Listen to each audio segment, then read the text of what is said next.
और इस पूरे मसले पर हमारे साथ खास मेहमान होंगे जिनसे हम बात करेंगे, लेकिन इससे पहले नजर डालते हैं कि आंकड़े क्या कह रहे हैं इस घोटाले के बारे में। 35,000 करोड़ रुपए, 10 साल और सिंचाई में इजाफा महज 0.1%। सिंचाई के नाम पर घोटाले की नहर महाराष्ट्र में खोदी गई और इन्हीं 10 सालों में सिंचाई विभाग के मुखिया थे अजीत पवार। विवाद के उठते ही इस्तीफा दिया और श्वेत पत्रिका निकलते ही उतनी ही फुर्ती से कुर्सी पर लौट आए।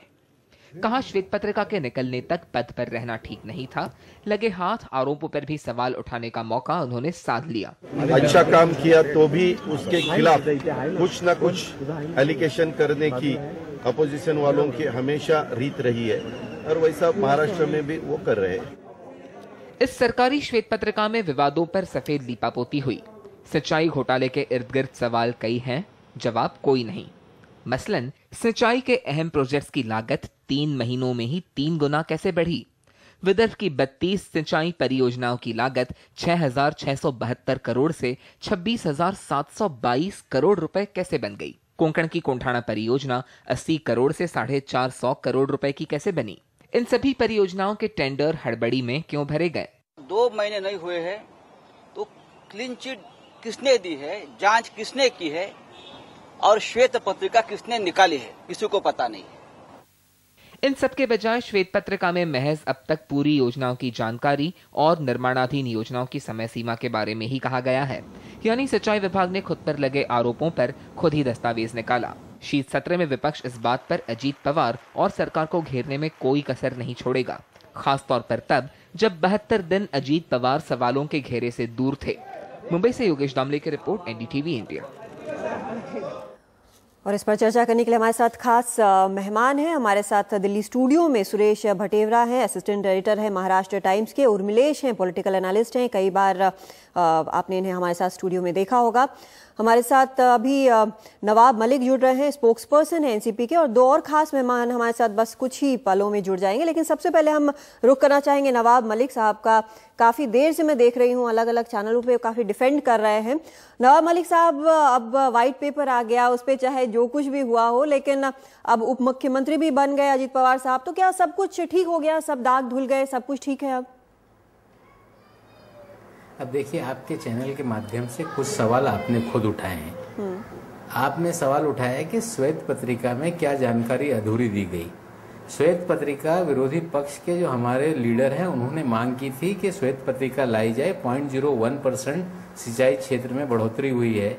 सरकार ने हामी दी और श्वेत पत्रिका हम लोगों ने लाने का काम किया। ये कोई इंक्वायरी रिपोर्ट नहीं है।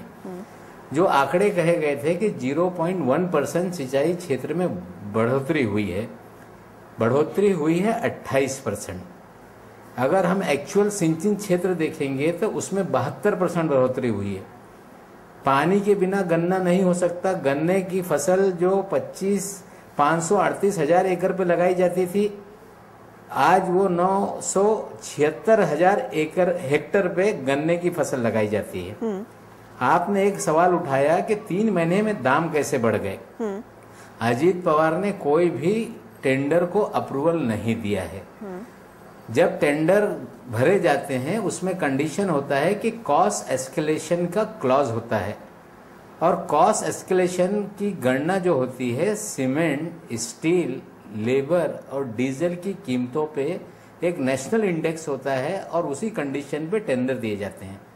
अगर कोई दाम तय होगा 20 वर्ष पहले और उसका काम आप 20 वर्ष बाद शुरू करेंगे या अधूरा काम करेंगे तो आपको आज के दाम के हिसाब से उस कीमत को, बढ़ी हुई कीमत को अप्रूवल देना पड़ेगा। तो जो आपने 6,000 की 26,000 करोड़ हो गए, तो 20 साल पहले के ठेके जो कॉस्ट एस्केलेशन की कंडीशन पे दिए गए थे उस समय उनकी कीमत वो थी, वो अप्रूवल अजीत दादा ने दिया। यानी कि कुल मिलाकर आप कह रहे हैं कि श्वेत पत्र में जो कुछ भी कहा गया है उससे हर चीज साफ हो गई है। श्वेत पत्रिका में यही सारी जानकारियां उपलब्ध कराने का काम किया गया है। ठीक है कि कीमत कैसे बढ़ी, प्रोजेक्ट के क्या स्टेटस है, कब वो पूरे होंगे, कितने जमीनों में पानी पहुंचाया गया, कितने किसानों को लाभ मिला, इसकी जानकारी पूरे महाराष्ट्र की जनता के सामने आई है। ठीक है, महाराष्ट्र की जनता के सामने आ गई। अभी आपके पास हम वापस आ रहे हैं। वैसे दो और मेहमान हमारे साथ मुंबई से जुड़ रहे हैं। हमारे साथ प्रेम शुक्ल हैं, एग्जीक्यूटिव एडिटर हैं, दोपहर का सामना शिवसेना का मुखपत्र है, और हरीश रोगे भी हमारे साथ जुड़ रहे हैं, स्पोक्स पर्सन है, प्रवक्ता है महाराष्ट्र कांग्रेस के। ये दोनों भी इस वक्त अब हमारे साथ जुड़ गए हैं। एक बार फिर से आपके पास मैं नवाब मलिक जी आना चाहूंगी, क्योंकि जिस तरह से आप कह रहे हैं कि सारा कुछ श्वेत पत्र में बता दिया गया है, कहीं कोई डाउट, कहीं कोई कंफ्यूजन कुछ नहीं रह गया, लेकिन जो सवाल उठ रहा है वो ये कि आप ही के नेता, एनसीपी के नेता, एनसीपी की सरकार, एनसीपी का व्हाइट पेपर, आखिर कैसे भरोसा करे? कोई इंडिपेंडेंट जब जांच होती है तब लोग मानते हैं, ये विपक्ष तो यही मांग कर रहा है। ऐसा है, अगर सरकार है तो सरकार जिस पक्ष की होगी उसी के मंत्री काम करेंगे, उन्हीं के जरिए सरकारी दस्तावेज सामने लाने का काम किया जाएगा। खास करके जो विरोधी दल है वो आरोप लगा रहा है, 5-5 PIL उन्होंने फाइल कर रखे हैं, वहां पे वो अपनी बात रख रहे हैं, सरकार अपनी बात रख रही है। अगर उसमें तथ्य होगा तो निश्चित रूप से न्यायालय दंडित करने का काम करेगा। तो आप न्यायालय में अपनी बात रखिए, मामला क्लियर कीजिए। उनके बातों में तथ्य नहीं है, इसीलिए बार बार आरोपों की बौछार लगा के प्रतिमा मलिन करने की साजिश हो रही है, और उसी के तहत एक अभियान चलाया गया है। किसी प्रकार का कोई भ्रष्टाचार या अनियमितता किसी भी काम में नहीं हुई है, हम बार बार कहते हैं। India's #1 news app just got even better. Download NDTV's new app, fully optimized for retina display, full screen view, faster response time, and Sudoku. NDTV's new iPad app. Download now.